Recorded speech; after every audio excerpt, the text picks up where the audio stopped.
Selamat pagi Bapak Ibu yang dikasihi oleh Tuhan. Senang sekali boleh berjumpa di dalam GKM Menyapa pada hari ini.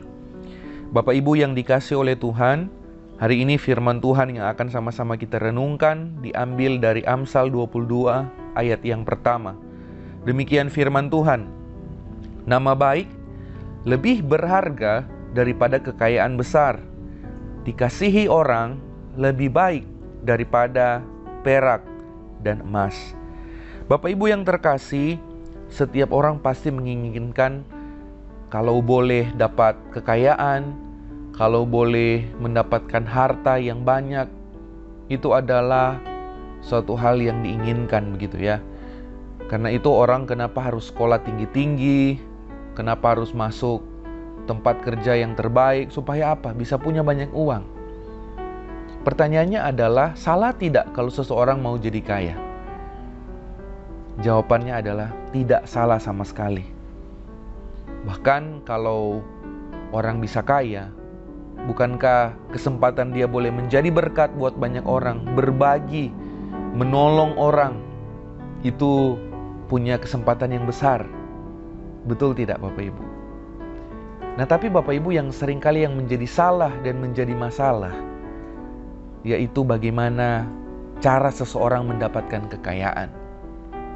Saking pengennya seseorang menjadi kaya, dia jadinya tidak peduli dengan bagaimana cara menjadi kaya. Ada orang karena mau jadi kaya, korupsi Bapak Ibu, ya, membohongi orang lain. Dalam berbisnis dia curang. Tujuannya adalah yang penting saya dapat banyak keuntungan. Tidak peduli rekan kerjanya itu mau jatuh, mau rugi, mau bangkrut, yang penting saya yang berhasil.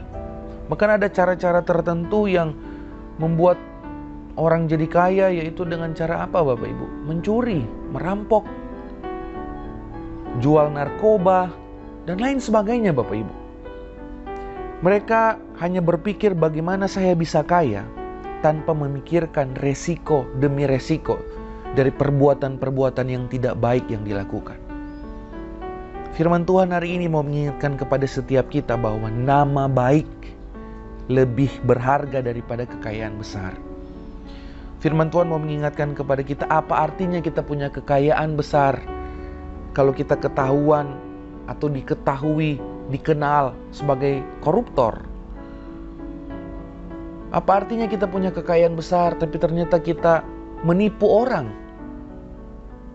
Apa artinya kita punya kekayaan besar tapi kita tidak punya nama baik?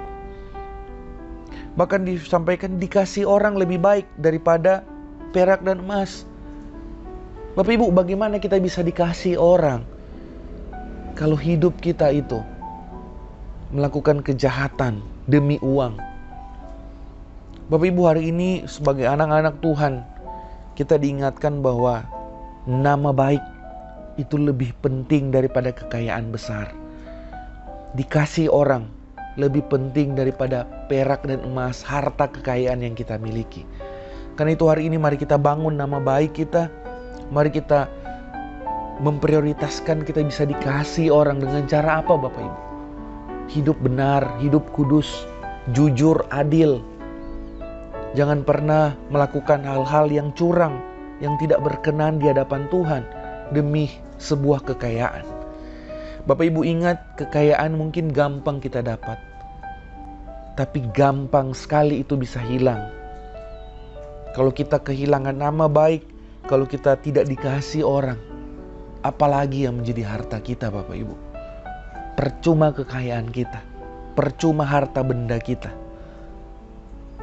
Karena itu Bapak Ibu, mari minta Tuhan beranugerah dalam hidup kita. Berikan kita hati yang mau lebih memprioritaskan karakter yang baik, lebih memprioritaskan bagaimana bisa mengasihi orang dan saling mengasihi satu dengan yang lain.